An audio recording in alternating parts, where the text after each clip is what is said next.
Hello everyone, my name is कुलफ शाह और आप सभी देख रहे हैं मेरा official channel D U education club.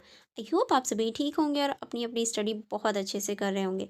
जैसे कि आप सभी देख सकते हैं, आज की जो मेरी वीडियो होने वाली है ये आपके तीनों ही कोर्सेज़ की होने वाली है, यानी बीए प्रोग्राम की भी, बीकॉम की भी और बीए ऑनर्स पॉलिटिकल साइंस की भी। इन सभी प्रोग्राम में या ये कहूँ इन सभी कोर्स में आपका जो सेमेस्टर थर्ड है उसमें एक सब्जेक्ट है जो कॉमन है, वो है आपका संस्कृत का सब्जेक्ट, जिसका नाम है भारतीय दर्शन के मूलभूत सिद्धांत। अगर आपके पास भी ये संस्कृत है तो ये वीडियो आप लोगों के लिए बहुत ज़्यादा इंपॉर्टेंट एंड हेल्पफुल है। क्यों? क्योंकि हम लोग important question with answer cover कर रहे हैं। एंड आपकी इन्फॉर्मेशन के लिए मैं बता दूं, मैं already video 1 and video 2 provide करवा चुकी हूँ। तो अगर आपने ये नहीं देखी है, आप जल्दी से चैनल को चेकआउट कर सकते हैं एंड लिंक भी डिस्क्रिप्शन बॉक्स में मिल जाएगा, आप वहाँ से भी इन्हें चेकआउट कर सकते हैं। आज हमारी थर्ड वीडियो होने वाली है एंड सेल्फ स्टडी के लिए आप मेरे यूट्यूब चैनल की मेंबरशिप ज्वाइन कर सकते हैं। अदरवाइज सेकंड वे भी है, वो मैं वीडियो के हमेशा लास्ट में बता दी हूँ। तो वीडियो को लास्ट तक देखना एंड लाइक एंड शेयर भी करना, क्योंकि ये वीडियो आप लोगों के लिए बहुत ज़्यादा हेल्पफुल है आपके एग्ज़ाम के पॉइंट ऑफ व्यू से। अगर आपने सारी वीडियोज़ देख ली तो आप 100% अपने एग्ज़ाम में पास आउट हो जाएंगे, क्योंकि ये बहुत ज़्यादा इंपॉर्टेंट क्वेश्चन होने वाले हैं। चलिए, लास्ट वीडियो में यानी वीडियो नंबर 2 में हमने जहाँ छोड़ा था वहीं से आगे अब हम वीडियो नंबर थर्ड की स्टार्टिंग करते हैं। अगर कोई डाउट या कोई कन्फ्यूजन रहती है आपको बीच में, तो आप मुझसे कमेंट बॉक्स में पूछ लीजिएगा। चलिए फिर स्टार्ट करेंगे।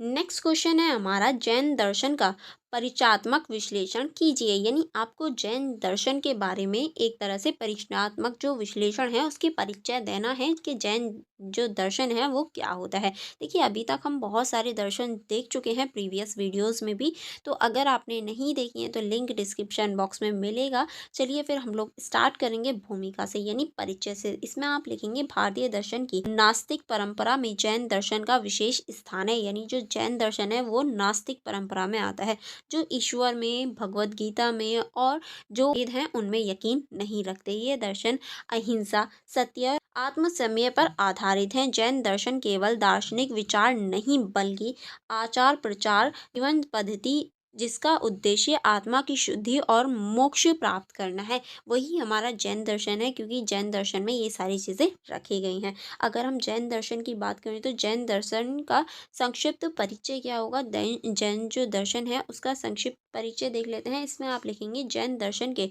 प्रवर्तक भगवान महावीर माने जाते हैं। यानी जो भगवान महावीर हैं उन्हें जैन दर्शन का प्रवर्तक यानी जिन्होंने जैन दर्शन को फैलाया है उन्हें मानते हैं। जो 24वें तीर्थकर थे, यानी जैन जो एक तरह से जैन जो दर्शन है इसकी जो स्थापना की थी वो 24वें तीर्थकर ने की थी। जैन दर्शन वेदों की पौराणिकता और ईश्वर को सृष्टता नहीं मानता, इसीलिए इसे नास्तिक दर्शन कहा जाता है। क्योंकि ये ना तो जो वेद हैं उनकी पौराणिकता को मानते हैं और ना ही ईश्वर के ऊपर विश्वास रखते हैं। जैन दर्शन के अनुसार आत्मा अनंती अंत और शुद्ध है, परंतु कर्मों के कारण वह बंधन में ये पड़ जाती है। यानी देखिए, आत्मा जो है वो अनंती है, अंत है और शुद्ध है, पर क्या होता है, जो हमारे कर्म है, हमारे जो कर्मा है, उसके कारण वो बंधनों में पड़ जाती है। ये है जैन दर्शन कहता है। ठीक है, नेक्स्ट अब हम देखेंगे जैन दर्शन के प्रमुख सिद्धांत। क्या क्या सिद्धांत है? तो पहला आप देखेंगे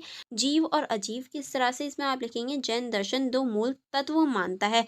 जीव यानी चेतन तत्व, यानी हमारी जो आत्मा है वो जीव में आ जाती है। अजीव जड़ तत्व यानी पुर्तगल, धर्म, अधर्म, आकाश, काल, ये सभी जो हैं वो अजीव के अंतर्गत आ जाते हैं। उसके बाद सेकंड है हमारा कर्म सिद्धांत। कर्म सिद्धांत क्या है? जैन दर्शन में कर्म को सूक्ष्म भौतिक कण माना जाता है, जो आत्मा से चिपक जाते हैं और उसे बंधन में डाल देते हैं। जो हमारे सूक्ष्म कण यानी बहुत छोटे छोटे कणों के रूप में हमारे जो एक तरह से कर्म है उसको देखा जाता है। कर्मों के कारण ही जन्म मरण का चक्र चलता है। यानी कर्म ही हैं जो जन्म मरण के जो चक्र है उसे चलाते रहते हैं। यानी जो इंसान की अच्छाइयाँ और बुराइयाँ हैं, जो उसके कर्म हैं, वही जन्म और मरण को तय करते हैं।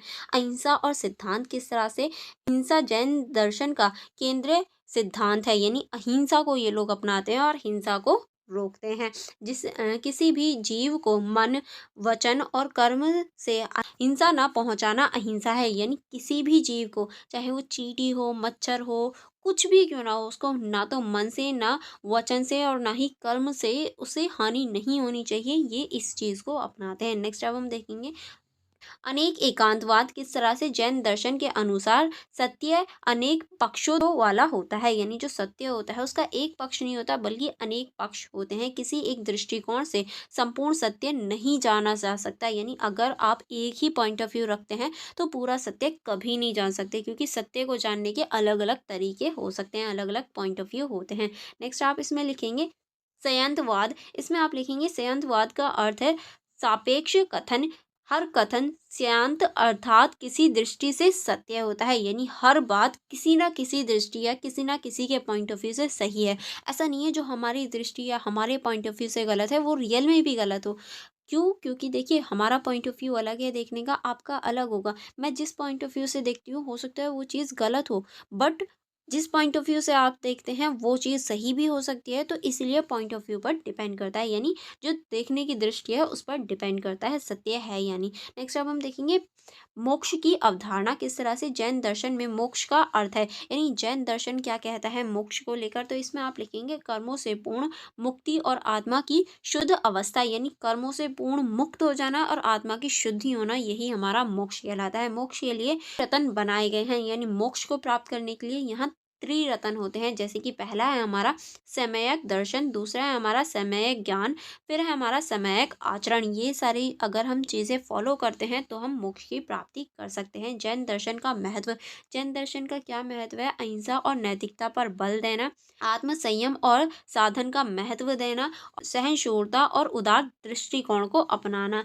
जीवन को शुद्ध और अनुशासित बनाने की शिक्षा भी हमारी इसी के अंतर्गत आ जाती है। क्योंकि ये जीवन को शुद्ध बनाना और जो अनुशासन है यानी जो एक तरह से रूल्स हैं उन्हें फॉलो करते हैं। अब हमारा हो जाता है निष्कर्ष। निष्कर्ष में आप लिखेंगे इस प्रकार जैन दर्शन आत्मा की शुद्धि, अहिंसा आधारित जीवन का आदर्श है। इसका लक्ष्य केवल दार्शनिक ज्ञान नहीं बल्कि आचरण के माध्यम से मोक्ष प्राप्ति है। यानी ये आचरण के माध्यम से मोक्ष की प्राप्ति भी करते हैं। भारतीय दर्शन में जैन दर्शन ने नैतिकता, सहिष्णुता और अहिंसा को विशेष महत्व देकर मानवता को नई दिशा दी है। यानी इन्होंने जो नैतिकता है, सहिष्णुता है, अहिंसा है, उसे विशेष महत्व देकर जो मानवता है उसे एक तरह से नई दिशा दी है। आई होप आपको क्वेश्चन अच्छे से समझ में आया होगा। नेक्स्ट क्वेश्चन की तरफ बढ़ेंगे। अगर कोई डाउट या कोई कन्फ्यूजन हो तो आप मुझसे पूछ लेना, ठीक है, बिना डाउट बिना हिचकिचाए।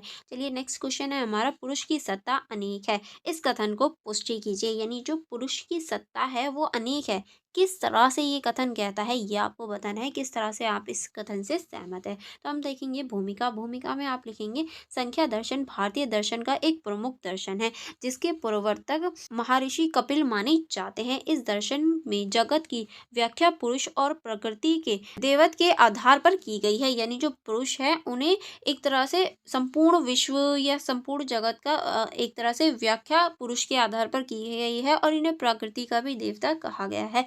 सांख्य दर्शन का एक महत्वपूर्ण सिद्धांत है। क्या सिद्धांत है? पुरुष की सत्ता अनेक है, अर्थात पुरुष एक नहीं बल्कि अनेक है। यानी पुरुष जो है उसका एक रूप नहीं होता बल्कि उसकी जो सत्ता है, उसका जो रूप है वो अनेक होते हैं। जिसका क्या मतलब है कि पुरुष एक नहीं बल्कि अनेक है। किस तरह से, चलिए इसको देख लेते हैं। इसमें आप लिखेंगे पुरुष का स्वरूप। किस तरह से हम पुरुष का जो स्वरूप है उसको देख सकते हैं, तो इसमें आप लिखेंगे संख्या दर्शन के अनुसार पुरुष चेतना, शुद्ध, नियंत्र और निष्क्रिय तत्व है। किस तरह से पुरुष के आधार पर हम देखेंगे तो कर्तव्य नहीं होते, साक्षी मात्र होते हैं, सुख दुख का भोक्ता प्रतीक होते हैं। यानी ये सुख दुख को एक तरह से प्रतीक के रूप में देखे जाते हैं। जन्म और विनाश से रहित होते हैं। यानी इन्हीं से जन्म और विनाश तय होता है। ठीक है, अब हम आगे चलेंगे। आगे आप इसमें लिखेंगे, नेक्स्ट आप इसमें लिखेंगे पुरुष की सत्ता अनेक क्यों मानी जाती है। यानी किस तरह से हम कहते हैं कि पुरुष की जो सत्ता है ये जो कथन है ये क्यों कहा गया है। तो इसमें आप लिखेंगे संख्या दर्शन पुरुष की अनेकता को सिद्ध करने के लिए कई तत्व प्रस्तुत करती है। पहला आप लिखेंगे अनुभव की भिन्नता, किस तरह से सभी जीवों में सुख दुख ज्ञान और अनुभव अलग अलग होते हैं। यदि पुरुष एक होगा तो सभी प्रणालियों का अनुभव समान होगा, यानी अगर पुरुष एक होगा तो सभी जो प्रणाली हैं उनका जो एक तरह से अनुभव है, उनका जो मानसिकता है वो भी एक ही होगी। नेक्स्ट अब हम देखेंगे जन्म और मृत्यु की भिन्नता। एक व्यक्ति का जन्म होता है और दूसरा ही का नहीं होता। यदि पुरुष एक होता तो सभी ही का जन्म और मृत्यु एक साथ हो जाता है। ठीक है, नेक्स्ट अब हम देखेंगे कर्म और फल की विविधता, किस तरह से हर व्यक्ति के कर्म और उनके फल अलग अलग होते हैं। कर्मफल की यह विविधता अनेक पुरुषों को मानने से ही संभव है, यानी जो कर्म की ये विविधता है ये अनेक पुरुषों के मानने से ही संभव होती है। ठीक है, नेक्स्ट अब हम देखेंगे बंधन और मोक्ष की भिन्नता, किस तरह से कई व्यक्ति बंधन में हैं, कोई मोक्ष प्राप्त करता है, यानी कोई व्यक्ति जो है वो बंधन में होता है और कोई व्यक्ति जो है वो मोक्ष की प्राप्ति कर लेता है। यदि पुरुष एक होता तो सभी एक साथ मुक्त या बंधित होते, यानी अगर एक ही जो पुरुष है वो होता तो या तो सभी जो व्यक्ति हैं वो बंधन में होते या सभी व्यक्ति जो हैं वो मोक्ष की प्राप्ति कर लेते। नेक्स्ट अब हम देखेंगे शरीर और मन की पृथकता, किस तरह से प्रत्येक जीवन का शरीर मन और बुद्धि अलग होती है, जो यह सिद्ध करता है कि अनेक संबंधित पुरुष भी अलग अलग होते हैं। ठीक है, नेक्स्ट आगे चलेंगे। आगे अब हम देखेंगे पुरुष और प्रकृति का संबंध। पुरुष और प्रकृति का क्या संबंध है। यद्यपि पुरुष अनेक हैं परंतु प्रकृति एक ही है, यानी प्रकृति जो है वो एक ही है चाहे पुरुष अलग अलग हों। प्रकृति सभी पुरुषों के लिए समान रूप से कार्य करती है। जैसे एक नर्तकी अनेक दर्शकों के लिए नृत्य करती है, वैसे ही जो प्रकृति है वो सभी पुरुषों के लिए समान कार्य करती है। ठीक है, अब हम देखेंगे इस क्वेश्चन का निष्कर्ष। निष्कर्ष में आप लिखेंगे इस प्रकार संख्या दर्शन के अनुसार पुरुष की सत्ता अनेक है। यह कथन पूर्णतः तर्क संगत है, यानी ये पूरी तरीके से तर्क पर आधारित है। अनुभव कर्म बंधन और मोक्ष की विविधता को समझने के लिए पुरुषों की अनेकता आवश्यक है, ताकि हम इन सभी चीजों को समझ सकें। यह सिद्धांत संख्या दर्शन की तत्वमीमांस की मूल विशेषताओं को स्पष्ट करता है। यह तत्वमीमांस की जो मूल विशेषता है उनको उजागर करता है। ठीक है, चलिए नेक्स्ट क्वेश्चन देखेंगे। नेक्स्ट क्वेश्चन है आपका योग दर्शन के अष्टांग मार्ग का वर्णन कीजिए, यानी जो योग दर्शन है उसके जो अष्टांग मार्ग हैं उनका आपको वर्णन करना है।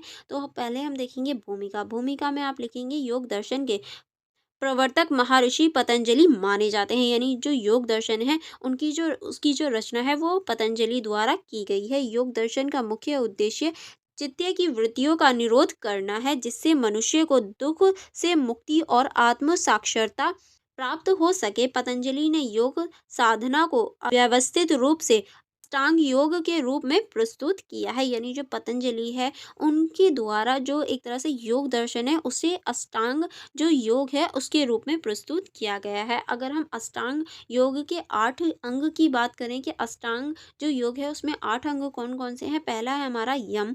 यम क्या यह है। यम सामाजिक और नैतिक नियम है। यह 5 है, यानी जो यम है वो 5 है और ये जो है ये सामाजिक और नैतिक नियम है, जिसमें अहिंसा, किसी को हिंसा ना पहुंचाना है। सत्य यानी सत्य बोलना है। असत्य यानी चोरी ना करना। ब्रह्मचार्य यानी इंद्रिया संयमन करना। और अपरिग्रह यानी संग्रह ना करना, यानी किसी भी चीज़ को इकट्ठा ना करना, किसी भी चीज़ को एक साथ ना रखना। जैसे कि लोग आजकल पैसा इकट्ठा करते हैं तो वो सारी चीज़ें नहीं करना। नेक्स्ट अब हम देखेंगे नियमन। नियमन क्या है। नियमन व्यक्तिगत आचरण से संबंधित है। ये है 5 होते हैं, यानी नियमन भी 5 होते हैं और ये व्यक्तिगत जो आचरण होता है उससे संबंधित होता है। इसमें क्या होता है। इसमें सोच होता है, यानी शारीरिक और मानसिक जो बुद्धि है उस पर वर्क करना। संतोष होता है, जो मिले उसमें संतुष्ट रहना और आगे या फिर ज़्यादा की लालसा ना रखना, यानी लालच ना रखना। तप का होता है अनुसंधान और साधन होना। और स्व अध्याय यानी आत्म अध्ययन करना, यानी खुद से किसी चीज के ऊपर अध्ययन करना। ईश्वर परिधान, इसका मतलब होता है ईश्वर में समर्पण करना ही इसके अंतर्गत आ जाता है। उसके बाद में जो थर्ड होता है वो हमारा होता है आसन। आसन में क्या है। आसन का अर्थ है, क्या होता है आसन का अर्थ। स्थिर और सुखपूर्ण बैठने की स्थिति, यानी एक ऐसी स्थिति जिसमें स्थिर और सुखपूर्ण बिना किसी टेंशन बिना किसी लालच के बैठा जाए, बस बैठा जाए और बिना किसी टेंशन के बैठा जाए, वही हमारा आसन होता है। आसन शरीर को स्वस्थ और ध्यान के योग्य बनाता है, यानी किसी भी चीज़ पे फोकस करने के लिए और शरीर को स्वस्थ बनाने के लिए भी आसन किए जाते हैं। प्राणायाम श्वास प्रशासन की नियंत्रण की प्रक्रिया है, यानी जो हमारी सांस होता है उस पर नियंत्रण पाने की जो प्रक्रिया है वो प्राणायाम कहलाती है। इससे मन एकाग्र होता है और चरित्र शुद्ध होता है, यानी मन को एक जगह रोका जा सकता है और जो चरित्र होता है उसको शुद्ध किया जा सकता है इसके माध्यम से, ध्यान लगाने से। नेक्स्ट अब हम देख प्रत्याहार। प्रत्याहार क्या होता है? प्रत्याहार में इंद्रियों को बाहरी विषयों से हटाकर अंतर्मुखी किया जाता है, यानी जो बाहरी विषय होते हैं, हमारी जो इंद्रियां होती हैं, 5 जो हमारी इंद्रियां हैं, उनको जो बाहरी विषय हैं, बाहरी चीज़ें हैं, उनसे हटाकर अपने ऊपर फोकस किया जाता है। अपनी जो इंद्रियां हैं, अपने ऊपर एक तरह से ध्यान दिया जाता है इस कंडीशन में। नेक्स्ट अब हम देखेंगे धारणा। धारणा क्या होता है? चलिए इसको देख लेते हैं। इसके अंतर्गत आप लिखेंगे धारणा का अर्थ है चिंतन को एक स्थान या विषय पर स्थिर रखना, यानी जो हमारी चेतना होती है, जो हमारी चिंतन है, उसको एक स्थान या एक विषय पर ही टिकाए रहना, वही हमारी धारणा हो जाती है। नेक्स्ट है हमारा ध्यान। ध्यान क्या है? ध्यान में चिंतन निरंतर उसी विषय में प्रवाहित होता है, यानी जिस विषय या जो भी हम लोग बोल रहे हैं उसी पर ही बार बार हमारा ध्यान जाना, उसी पर ही टिके रहना, वो हमारा ध्यान होता है। यह धारणा की परिवक्त अवस्था होती है, यानी ये जो है ये धारणा की जो परिवक्त अवस्था है उसके अंतर्गत आ जाती है। नेक्स्ट होता है हमारा समाधि। समाधि क्या होता है? समाधि योग की सर्वोच्च अवस्था है, यानी सबसे ऊपर की जो अवस्था है वो समाधि कहलाती है। इसमें साधक और साध्य का भेद समाप्त हो जाता है और आत्म साक्षात्कार हो जाते हैं, यानी देखिए जो साधन है और जो साधक है, इन दोनों का जो भेद है वो यहाँ समाधि में खत्म हो जाता है और आत्म जो साक्षात्कार है वो स्टार्ट हो जाता है। ठीक है, नेक्स्ट अब हम देखेंगे अष्ट योग का महत्व, यानी जो अष्ट योग हैं, जो अभी हमने अष्ट योग देखे, उसका क्या महत्व है, क्यों इम्पोर्टेंट है। तो इसमें आप लिखेंगे अष्ट योग से क्या होता है? अष्ट योग से शारीरिक, मानसिक और आध्यात्मिक विकास होता है, यानी जो हमारा शारीरिक और मानसिक और जो आध्यात्मिक विकास है वो तेजी से हो जाता है। चरित्र की अशुद्धि दूर होती है, यानी जो चरित्र है उसकी जो अशुद्धियां हैं, जो बुराइयां हैं, वो दूर हो जाती हैं। मोक्ष का मार्ग प्रशस्त होता है, यानी मोक्ष का जो मार्ग है वो दिखाई देने लगता है। आई होप आपको ये क्वेश्चन समझ में आया होगा।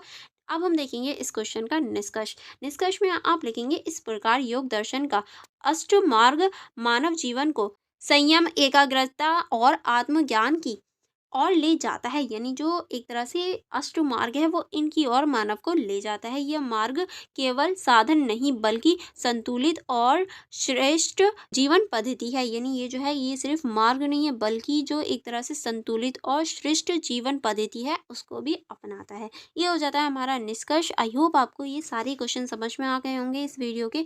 अगर कोई डाउट या कोई प्रॉब्लम रहता है तो आप मुझसे कमेंट बॉक्स में पूछ लीजिएगा। अदरवाइज इससे जो आगे के क्वेश्चंस हैं वो अब हम लोग 4th वीडियो में कवर करेंगे। Okay, and for more videos for more connectivity आप मेरे यूट्यूब चैनल को सब्सक्राइब कर लीजिए एंड बेल आइकन को प्रेस कर लीजिए।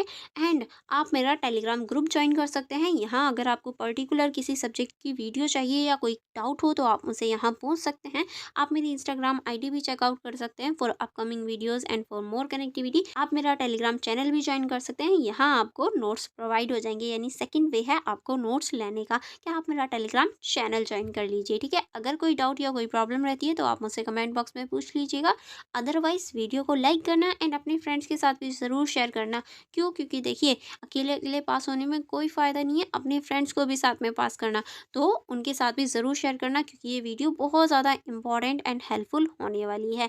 एंड आप अपनी फीडबैक भी मुझे ज़रूर देना कि आपको ये वीडियो कैसी लगी। ओके, चलिए फिर मिलेंगे नेक्स्ट वीडियो में। आप वीडियो को लाइक करना एंड शेयर करना मत भूलिएगा। Thank you for watching everyone.